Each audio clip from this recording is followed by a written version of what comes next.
Hola, soy Ignacio Torralba, el Tiet, y esto es Entender de Vinos. No solamente de vino vive el hombre. Durante toda la existencia de la vida, el agua ha sido y sigue siendo fundamental. Sin agua no hay vida.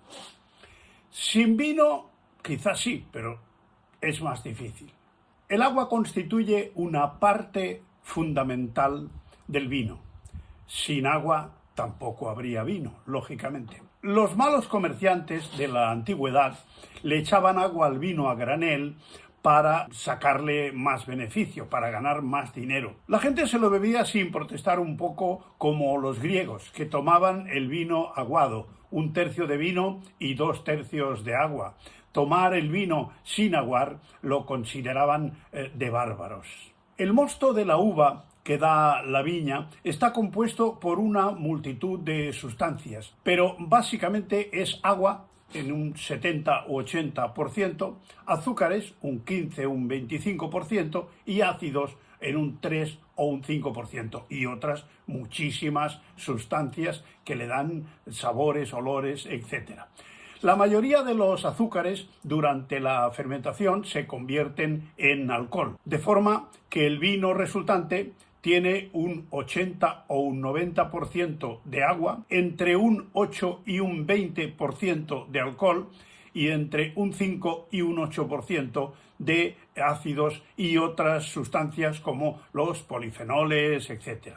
De forma que el equilibrio entre agua y vino siempre ha sido muy importante. Como decía, sin el agua no podría existir el vino. De hecho, cuando le quitamos el agua al vino o a otras bebidas alcohólicas fermentadas, lo que tenemos es un destilado. Tenemos básicamente el alcohol y sustancias aromáticas y sustancias sápidas. La fermentación es un proceso biológico que el hombre con su técnica puede manipular. De hecho, el tipo de vino resultante depende de la cantidad de agua que se le permita tener.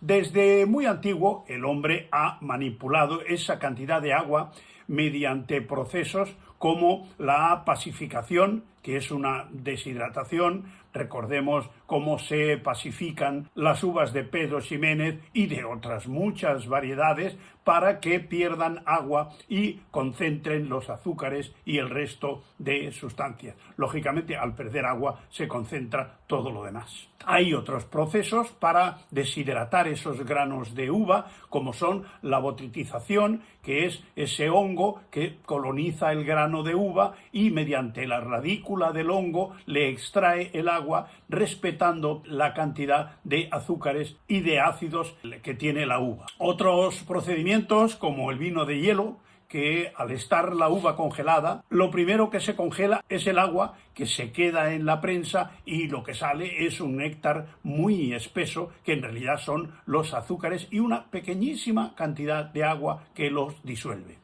Después están en esa misma línea están los vinos pasitos italianos o pasificados, los vinos de larga crianza, durante la cual, pues lógicamente se va evaporando el agua y va incluso subiendo el grado, como son los vinos de El Fondillón, los vinos de Banyuls, esos vinos de largas crianzas oxidativas que en realidad lo que hacen es ir redondeando, puliendo el vino y van perdiendo algo de agua y se van concentrando el resto de sustancias. Las vendimias tardías o late harvest es el mismo proceso, es dejar que el grano se vaya deshidratando. En realidad todo esto viene a ser un proceso similar a cuando reducimos una salsa, que lo que hacemos es que pierda agua, se vaya concentrando, gane en densidad y destaquen mucho más las sustancias que le dan sabor y aroma. Hay un procedimiento del que no se habla, no digo que se hable poco, es que no se habla nada,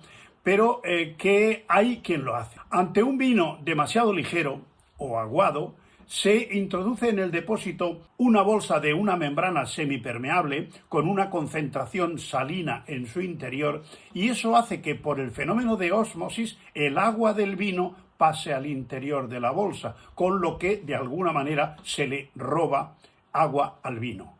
Y eso hace pues que se concentre todo lo demás. Si el vino era bajo en alcohol o bajo en ácido o bajo en otras cosas, pues de esa manera, al quitarle agua, sube la proporción de todos los demás componentes, que en realidad es lo contrario de lo que hacían los antiguos malos comerciantes, que era añadirle el agua al vino. Se ha comprobado que quitándole una parte de su agua al vino, el vino gana en componentes aromáticos y en componentes sápidos. De forma que seamos todos los amantes del vino que queramos, pero respetemos y agradezcamos la grandísima importancia que tiene en el vino de calidad una proporción adecuada y perfecta de contenido en agua, porque dar valor al agua del vino también es entender de vinos. Hasta otra.